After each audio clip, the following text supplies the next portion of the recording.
Hello there. So now I want to talk about what the brain is doing while we're evaluating the situation. And for that, I could give you like a boring neuroscience lecture, but I don't want to. First of all, I'm not a neuroscientist, so it would be hard for me. And then I was thinking that something that could be a little bit more dynamic is try to do a little imagination exercise and try to see if we can check some of the things that are happening while we're imagining that. Are we ready? All right, so imagine that you walk into a garage. The garage is dim. There's not a lot of light coming in. And you see a coiled object, like kind of like the far end of the garage, right? And you look at it and your brain instantly says, snake. Oh dear. And if you like really get into this exercise of looking at this thing and think it might be a snake, you might notice things happening in your body. You might feel like your heart is pumping. You start being aware that your heart is beating because your heart rate is increasing. And you might start increasing your breath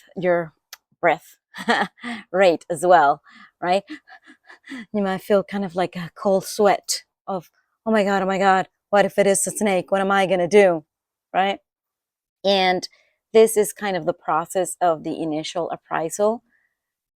And even if we're not fully aware of it, a bunch of things are happening indoors, inside of our body, right? So our sensory organs, our ears, our eyes are reporting information to the brain, and the brain is processing it and taking actions in preparation accordingly.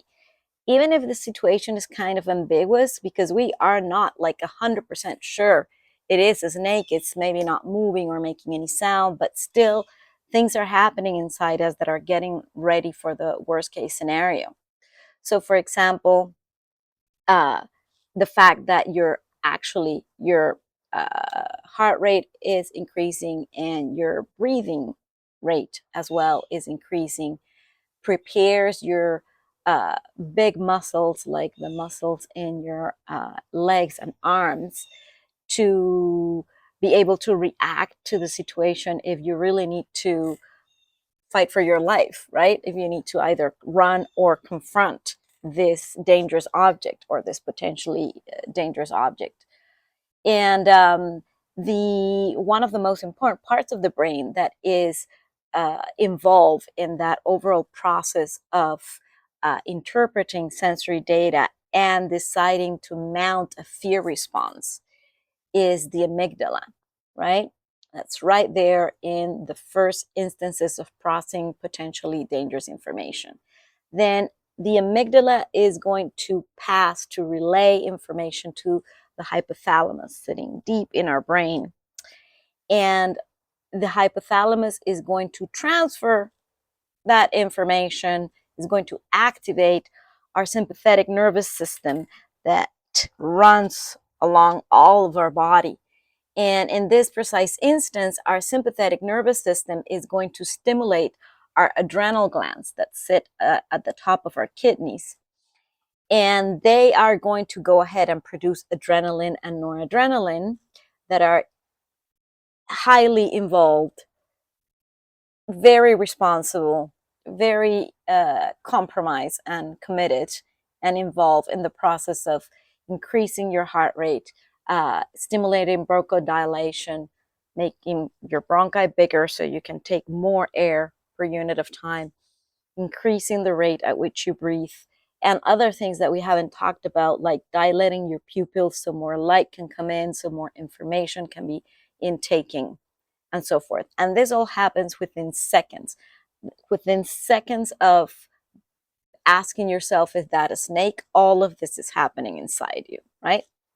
Moreover, at the exact same time, the same hypothalamus that received that this might be dangerous uh, information from the amygdala, while it sent a signal to the sympathetic nervous system, it also sent another signal to the pituitary gland, which is a gland that sits right under the hypothalamus, close by. So it's very quick stimulus, information transfer. And the pituitary gland itself is going to produce a hormone that is going to be secreted onto the bloodstream and is going to travel through our circulatory system also to the adrenal glands. Again, the same adrenal glands sitting atop of our kidneys. Now, this time, since the communication has been through a different system, right, through the circulatory system, it's coming in the form of a hormone through our blood, the message is going to be received differently by the adrenal glands. And instead of adrenaline and noradrenaline, that is what was produced when the sympathetic nervous system stimulated the adrenal glands. Now the adrenal glands being stimulated, but this hormone produced by the pituitary gland are going to be stimulated to produce cortisol, which is another stress hormone that you are familiar with.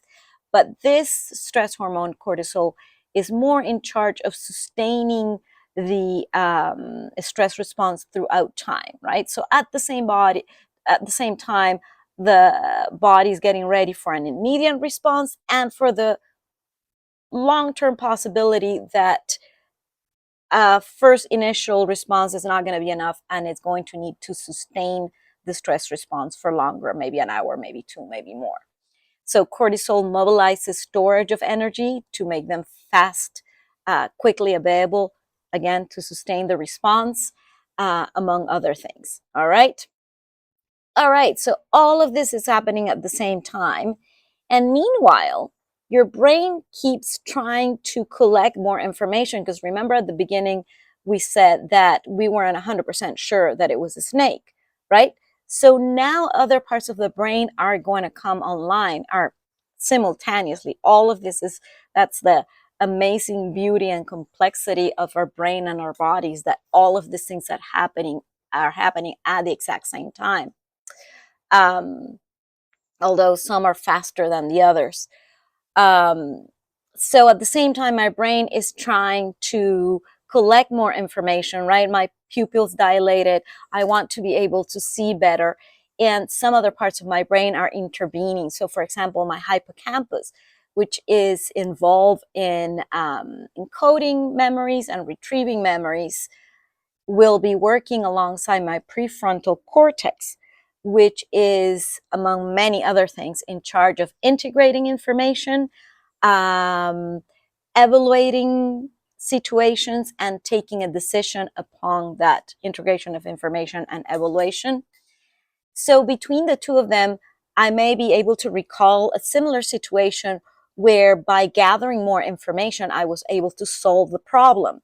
So all out of the blue, I may come up with the idea of, oh, let me just turn on the garage light, right? And then all out of the blue, there's more light, I can see better, I can collect more information, and I realize it's just a garden hose. It's not a snake.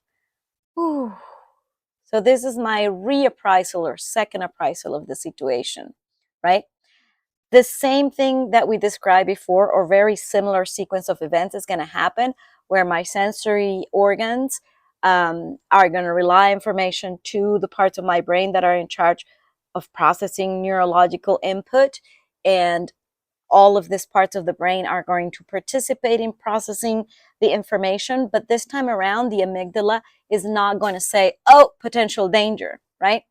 So the brain is going to decide that this is not a threat. And if I really get into the exercise, as soon as I realize, whew, it's not a snake, it's actually a garden hose, everything starts to come down, right?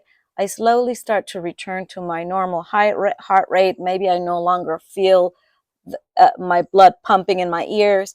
I can feel that I can breathe more deeply and slower. Right away, I can feel things coming down, the stress response turning off. And that is precisely what we're going to talk about in our next video. How does the stress response turn off if it needs to turn off, or how does the stress response get sustained throughout time if it needs to be sustained throughout time in terms of survival. If you want to go deeper and learn more about what all these different parts of the brain do and a little bit more on the neuroscience of it all, I am leaving below either below or in the comments, depending on where you're looking at this. A couple of book references that have been particularly useful for me. And one of the books is not too expensive, and the other one is free access online. And as always, my recommendation is to question everything I say, put everything in doubt, go do your own research, come up to your own conclusions. And I can't wait to see you again. See you very, very soon. Bye now.